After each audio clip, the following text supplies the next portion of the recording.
Jei esi moteris, kuri tarsi jaučia, jog yra kažkas, kas stabdo judėti į priekį, tuomet šis video tau.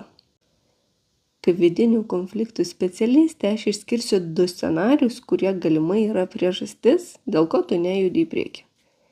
Žinoma, gali būti daug daugiau priežasčių, bet šiandienai tik 2.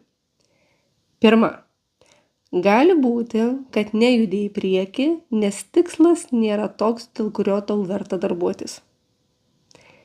Kitaip sakant, giliai viduj jauti, kad judi į priekį ne dėl to, dėl ko norėtum, arba labai reikėtų.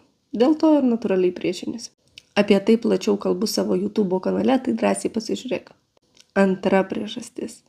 Tai mūsų įprastas santykis su klaida. Taip pat apie tai kalbu YouTube kanale, pasižiūrėk. Tai jei dirbam dėl tikslo, dėl kurio mums neverta darbuotis, o dar ir bijom klaidos, tai judėti į priekį bus tikrai sudėtinga. Ir tada tokiu atveju mūsų vidiniai resursai yra iššvaistomi arba paskirstomi neteisingai.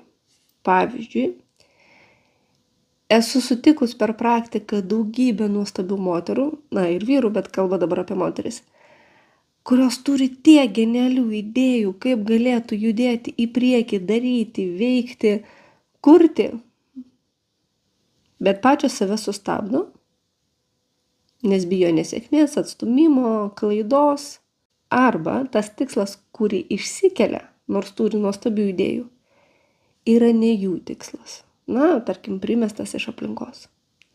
Ir jos tam tikslui viduj priešinasi. Tai kaip yra tavo atveju?